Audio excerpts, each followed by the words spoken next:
of Gibsonton was really built by carnival people. They came here in the 1920s. Eddie and Grace LeMay came down here. As rumor has it, Eddie threw his fishing line in the water and caught supper within the first 15 minutes in the beautiful Alafire River. They fell in love with the place, went back up north, and told other show people about what they'd found and the wonderful surroundings, and then the show people began to migrate into the area. In the 1930s and 40s, there were 1,000, 2,000 show people here in the wintertime. Sideshows, cookhouses, carnivals, circus performers would have rigging, trapeze rigging in the front yards. There would be lions and tigers in the backyards. There were, at one time, 138 human oddities in the town of Gibsonton. Those are people you would call freaks. They came down here with the big sideshows, circus and carnival sideshows. They wintered here with them, and Gibsonton has the only post office in the United States with a counter specially built for the little people. Well, the museum was actually started by an idea in the 1940s. Eddie LeMay and Grace LeMay had a restaurant down in what's now downtown Gibsonton, and they were all sitting around. The Giant was sitting there, and Eddie LeMay was sitting there, and a few of the local dignitaries were sitting there, and decided that they wanted to preserve the historical aspects of the carnival business. It started out as a little green house across the street over there. It was part of the adjacent property that the Showman's Club had bought, and for many years it housed all the artifacts that you see, and it was the only thing that we had that was a museum in any form. But they had accumulated so much stuff that they needed a bigger building to house it in.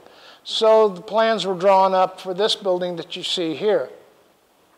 This building started about 10 or 12 years ago as an idea and developed slowly. It would not have been developed except that our benefactor, Mr. Jim Frederickson, donated $1 million of his personal money to see this museum completed.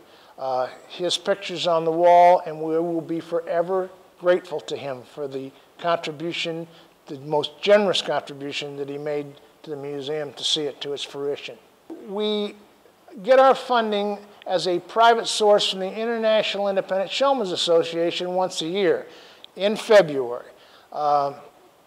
We have to live on that money all year long. We don't have any public grants. We don't have any other money other than what comes in through the charity of the Showman's Club. Well, this museum is a part of the community. Really, it's a part of America, because you can't separate the history of America without including the participation of outdoor show business in it. When I say outdoor show business, I mean not only carnivals, but circuses, patent medicine shows, Wild West shows, minstrel shows, many aspects of the tented or outdoor show made America great. They were the only forms of entertainment that many of these small towns saw. For instance, the first motion pictures that many people saw were in the back lot of a carnival under a canvas tent. The only forms of entertainment that most small towns got was from these traveling shows. Can you imagine a little 10-year-old kid seeing a lion or a tiger in an ornate cage wagon being pulled by 6 perfectly matched white horses in a circus parade for the very first time? I think probably the carnival and the circus people were the greatest contributors to the well-being of the community. Well, I came to the Tampa Bay, Ruskin area on a couple occasions in the Air Force, and one of them I got caught and got married a local girl, a tomato farmer's daughter from Ruskin. and I did 31 years in the Air Force. I'm an old fighter pilot. I've been living in Ruskin now for 30 years, and my claim to fame is I'm Gail Council's husband, not General Polk. I'm Gail Council's husband, and her family were one of the original big tomato farmers. I live on Dickman Island. Well, this island is, I've enjoyed it. We've been out here 30 years now. My wife's family farmed here for 20, 30 years. They originally came from Terracea Island, where the storm in the 20s sort of ruined the soil there, and they came to the Ruskin area and bought land primarily from the Dickman family, and became very involved in the old original tomato packing house, the Ruskin Vegetable Co-op. And over the years, the tomato industry has changed. My wife's family sold most of their land several years ago, and are not in the tomato business anymore. Everybody thinks Ruskin is way out somewhere, when actually we're not.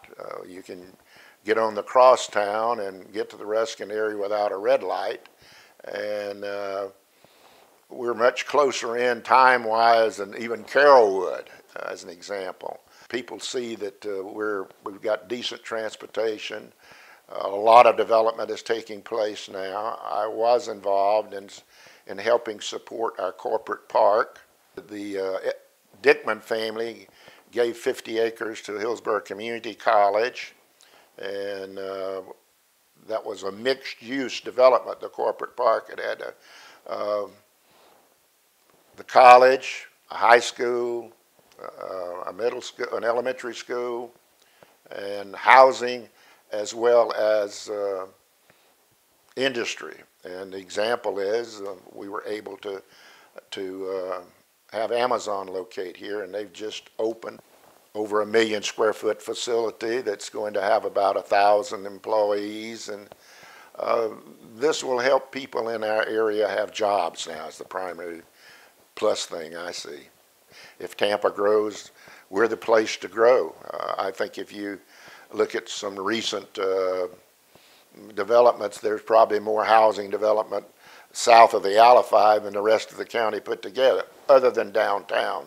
I think we'd like to keep Ruskin a little mixture of everything, but you've got to have development where we can have jobs and places for people to live, and we're going to develop. It's obvious it's what's going to take place, but we just want to do it smartly.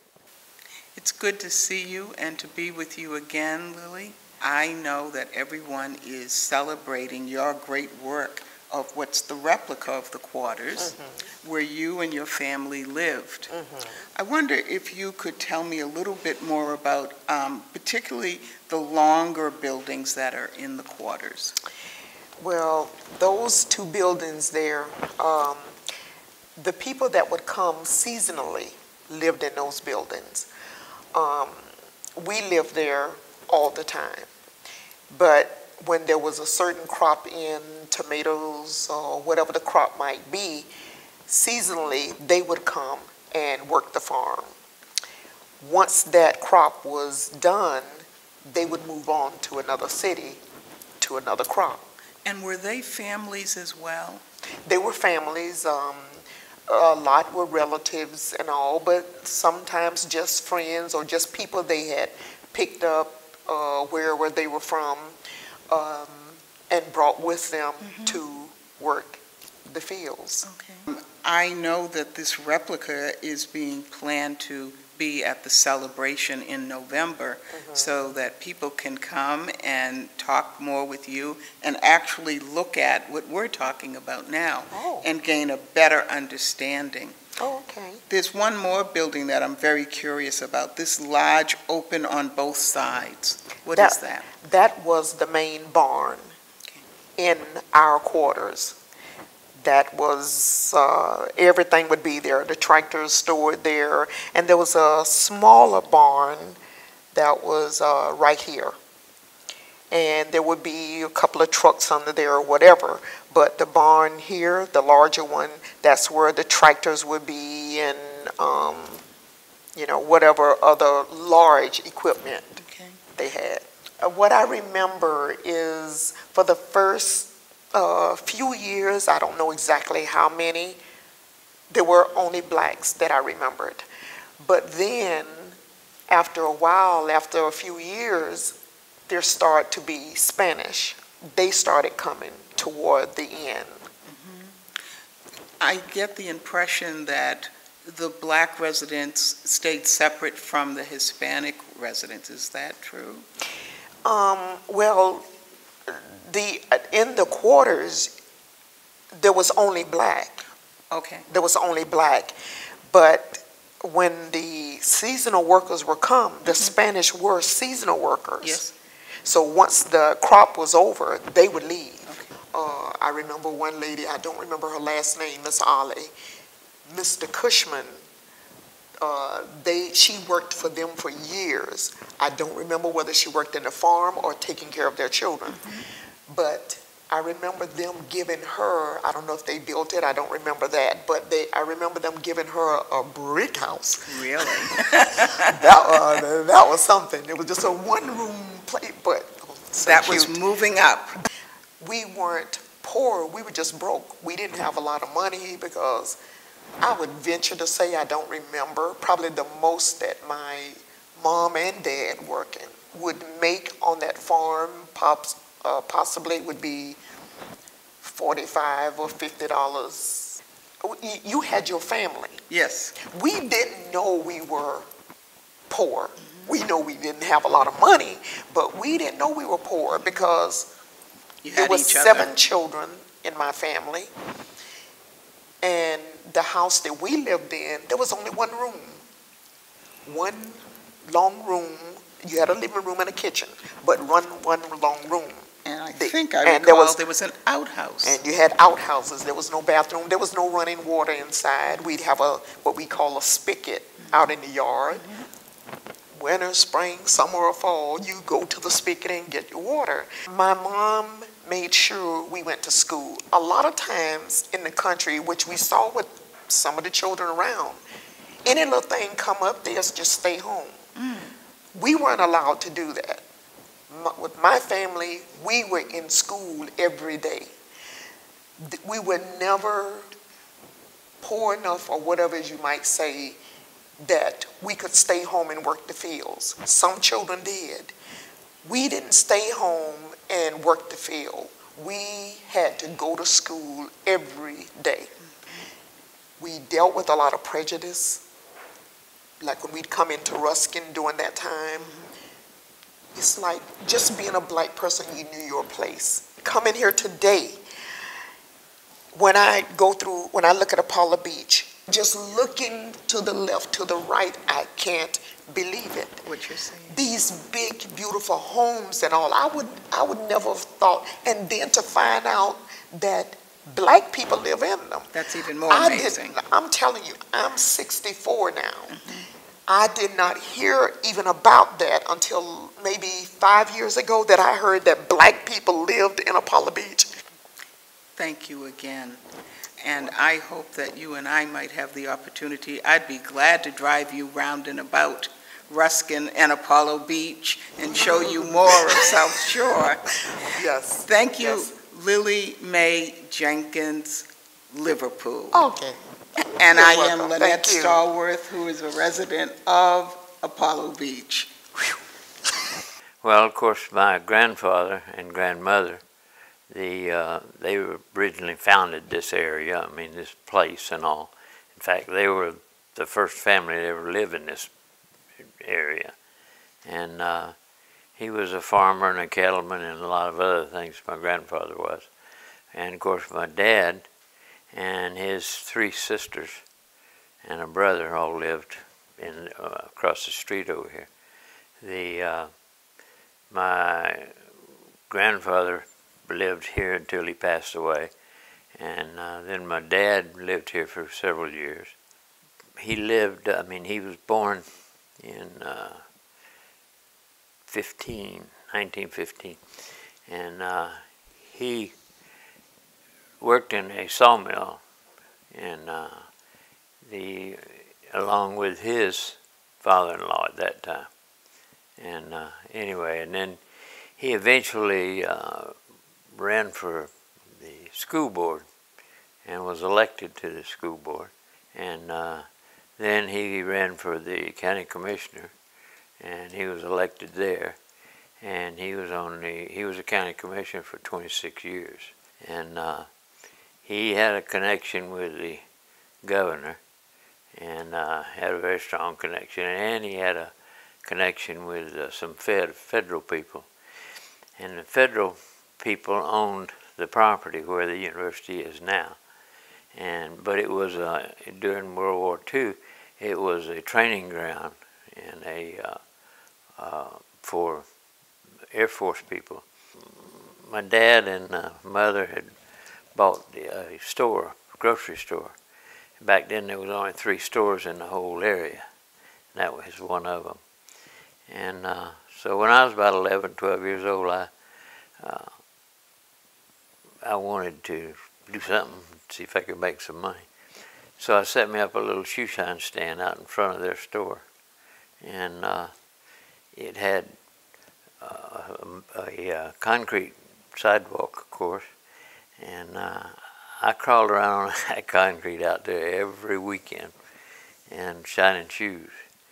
I'm not sure how some of the people coming into the area, you know, look at it, or because they may look at it completely different than I would.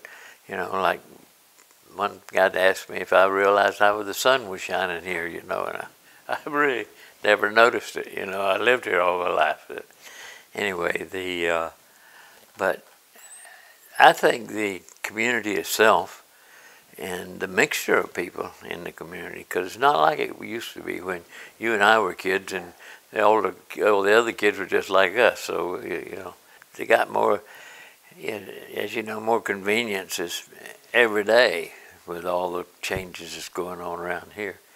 We went over to the hospital yesterday, she and I did, and signed up, so to speak. And they said, "Where do you live?" And I said, "Simmons Loop."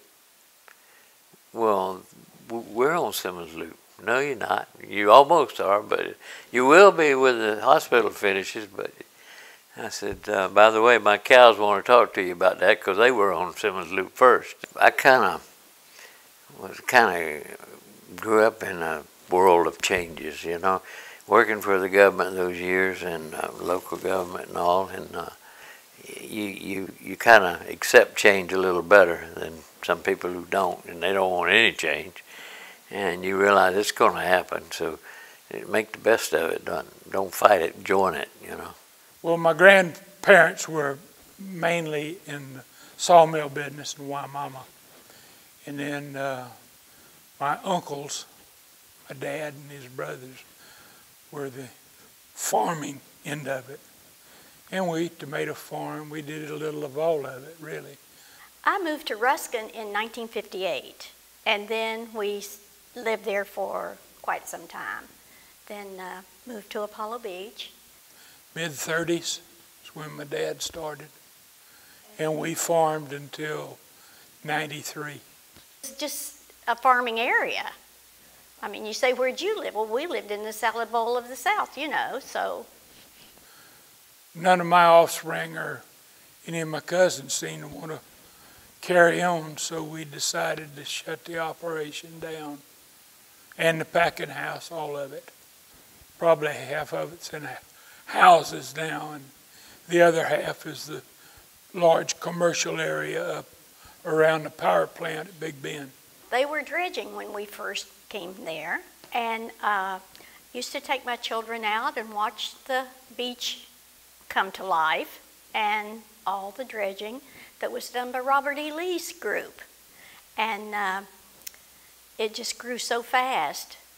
Well, the Apollo Beach area, of course, came along in the early 50s, late 40s, really. Well, the late 50s, we'll say. And that's probably the starting of the development in this area. But it's just been amazing watching the growth If you've never been to the manatee viewing area in Apollo Beach, you can go from November till April, and that's when the manatees are mostly there. And it's something that you should really consider doing if you're around this area at all, because it's worthwhile. And the manatees are just amazing. The Ruskin Drive-In Theater is on US 41 or Tamiami Trail. Wonderful, wonderful movies and all. And I'm going to say about 2.5 or 3 years ago, we almost lost that theater because they had to update the digital part of it because of the movies that are made now and all. So the community got together and we just had fundraisers and all, and sold t-shirts and all that good stuff, and made enough so they could keep it open. All of my kids, now we have great-grandkids that are going in the use of it. And it's something that's quite an adventure. What I like most about Apollo Beach and Ruskin was the friendliness of the people. It's just like one big happy family, or it was back then. Now we've had so many people move in.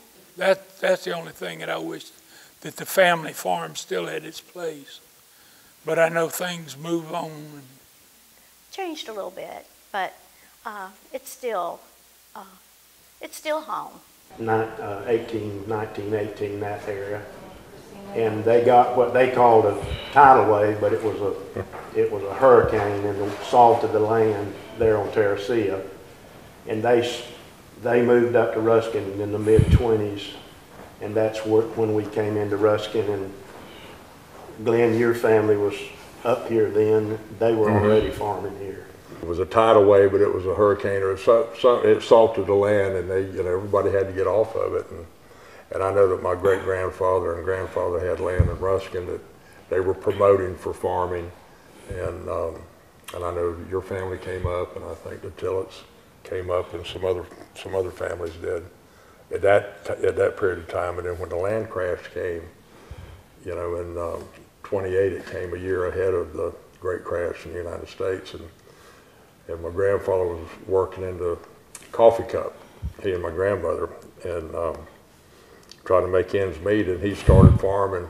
So he did a lot of promoting, and then at the same time, these other families that were farming came into the community, and he was more than willing to work deals out to try to get, try to make the area grow into an agricultural area that it is.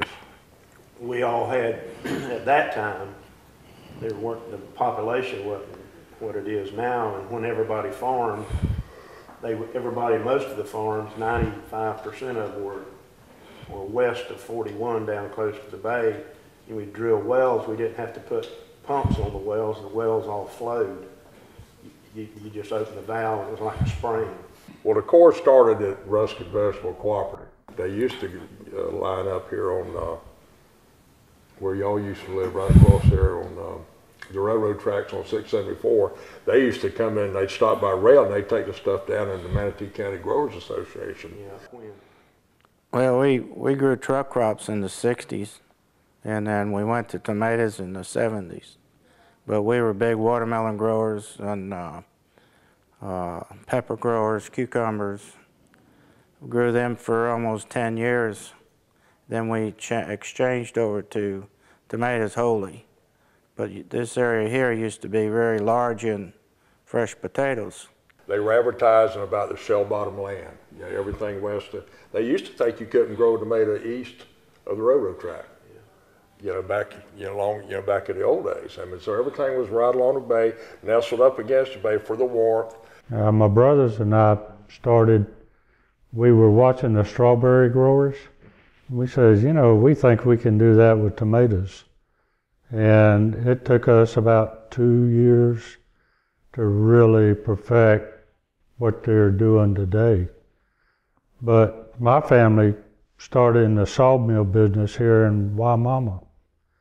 And as the sawmill played out, they decided they better go into something else. And they started out with cabbage and lettuce. And then my Uncle Lawrence wanted to grow tomatoes.